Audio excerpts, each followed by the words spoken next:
నమస్కారం అజయ్ ఘోష్ గారు. ఎట్టా ఉండరు స్వామి,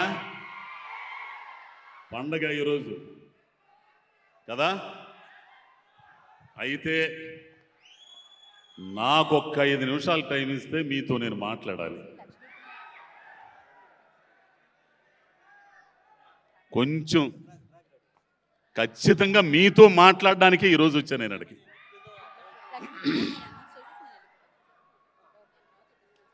మనిషి పుట్టుక ఒక వరం, 10గురు మెచ్చినప్పుడు అది మనోహరం అంటారు. ఏ కారణం లేకుండా మనిషి ఈ భూమి మీదకి రాడు.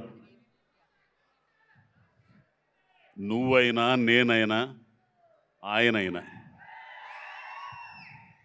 అయితే వచ్చిన పనిని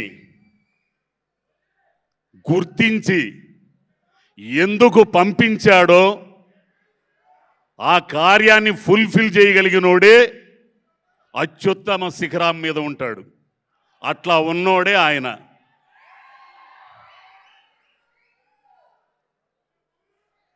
అయితే ఆయన మామూలు మనిషిగానే వచ్చాడు. ఎవరో తెలుసా? నటరాజ స్వరూపం అది, నటరాజ అంశ. ఆయన ఆంజనేయ భక్తుడైన ఆంజనేయుడు కూడా శివుడే. మానవ రూపంలో వచ్చినప్పుడు మానవుడు పడాల్సిన కష్టాలన్నీ పడ్డాడు. ఒక్కసారి రివైండ్ చేసుకుంటే ఈ రోజున మెగాస్టార్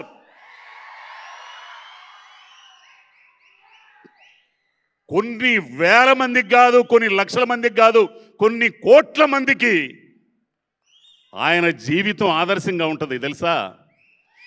ఇందులో ఇక్కడ ఉన్నోళ్ళలో ప్రతి ఒక్కడికి ఏదో సందర్భంలో ఆయన ప్రభావాన్ని చూపించుంటాడు. అది ఒప్పుకోవాలా.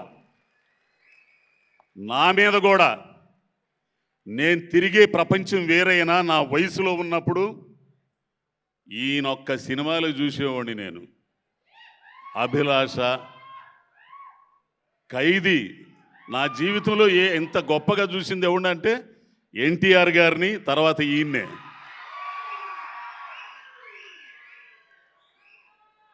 అయితే ఆయన ఈ స్థాయికి రావడానికి ఆయన ప్రయాణం ఉందే, దాన్ని గుర్తు చేసుకోవాలి మనం.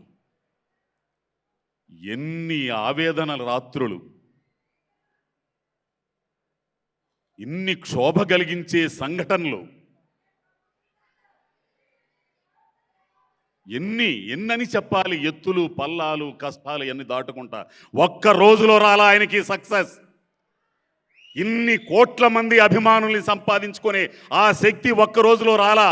ఆయన దైవాంశ సంభూతుడైన మనిషిగా పుట్టాడు కాబట్టి ఇన్ని కోట్ల మందిని రంజింపజేయడానికి, ఆహ్లాదపరచడానికి ఒక కార్యక్రమం మీద వచ్చాడు కాబట్టి ఆ స్థాయికి చేరుకోవడానికి మానవుడు పడాల్సిన కష్టాలన్నీ ఆ శివుడి రూపంలో ఉన్న ఈయన పడ్డాడు.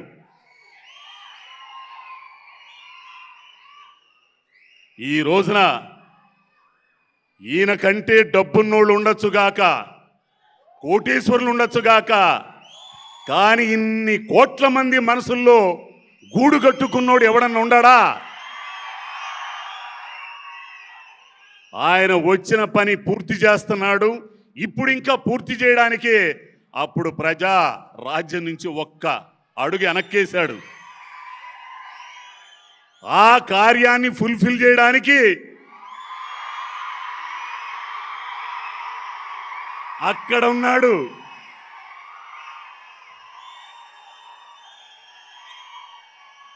నువ్వింకా ఇన్ని కోట్ల మందిని రంజింపజేయాలి, వినోదపరచాలి, వాళ్ళకి ఆదర్శంగా ఉండాలి అనే ఉద్దేశంతోనే ఆ కార్యాన్ని ఆయన భుజానేసుకున్నాడు.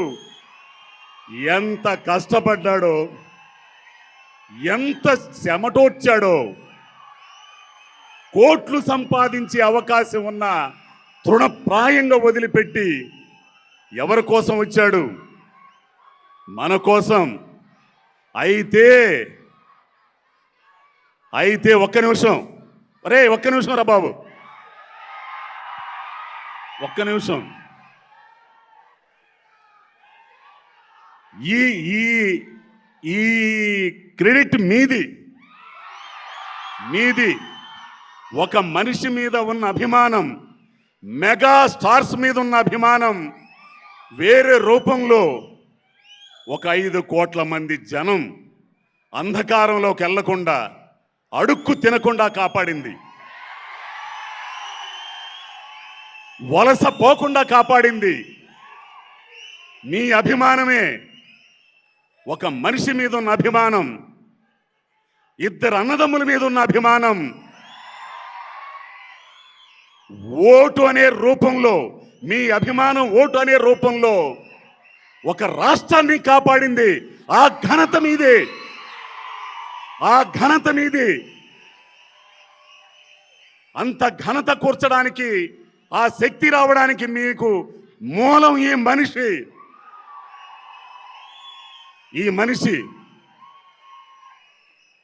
చేరుకోవలసిన స్థాయిని చేరుకున్న తర్వాత తనని ఈ స్థాయిలో పెట్టిన జనం కోసం ఎన్ని కార్యక్రమాలు చేస్తున్నాడో నేను చెప్పాల్సిన పల్లె. అభిమానులుగా మీ అందరికీ తెలుసు. మీలో రక్తదానం చేస్తున్నారు, నేత్రదానం చేస్తున్నారు. ఇండస్ట్రీకి వచ్చేసరికి కరోనా టైంలో ఎవడు చేయని సాహసం ఆయన చేశాడు. కార్మికులకి ఎంత సాయం చేశాడు. ఇయే కాదు, ఎన్నో రకాలుగా ఆయన ఎందుకు వచ్చాడో ఈ భూమి మీదకి ఆ కార్యాన్ని నిర్వర్తిస్తున్నాడు. అయితే ఇప్పుడు మీతో నేను మాట్లాడాలనుకున్నది ఒకటి. ఒక మనిషి జీవితాన్ని మనం ఖచ్చితంగా ఆదర్శంగా తీసుకోవాలి. ఆయన అభిమానులు అంటే మనం కూడా ఈ భూమి మీదకి ఎందుకు వచ్చామో గుర్తించి ఆ కార్యాన్ని ఫుల్ఫిల్ చేయడానికి మీరందరూ సిద్ధంగా ఉండాలి. మీ జీవితాల్లో కూడా ఆయనంత స్థాయికి చేరుకోలేకపోయినా ఒక స్థాయికి చేరుకోవాలి.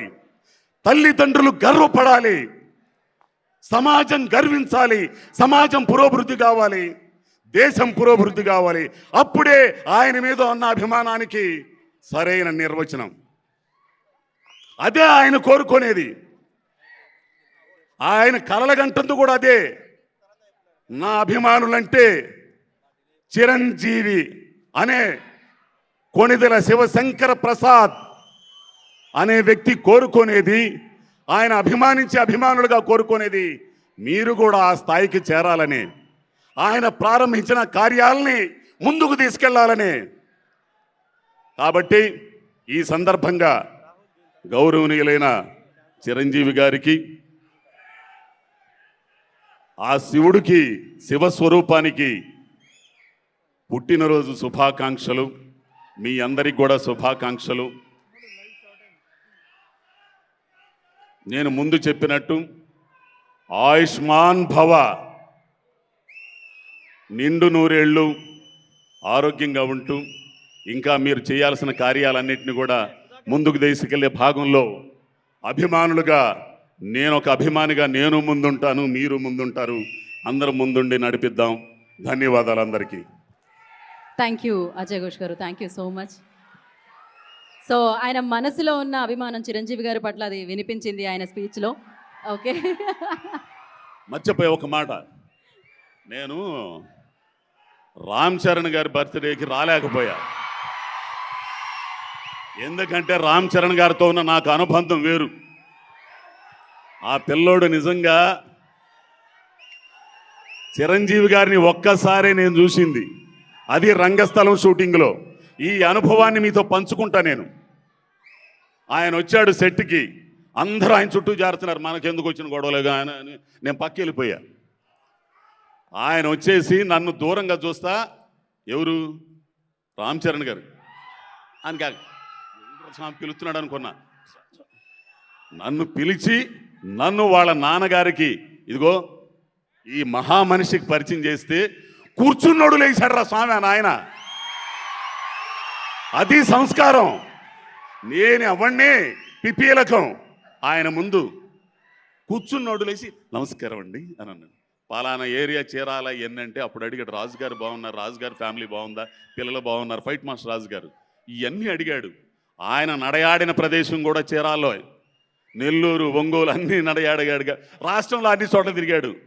సో ఈ కార్యానికి అప్పుడు ఆ పుట్టినరోజుకి నేను రాలేకపోయాను. స్వామినాయుడు గారికి నా మీద ఏదో కొంచెం అభిమానం, రావాలని నాకు అప్పుడేదో కుదరలా.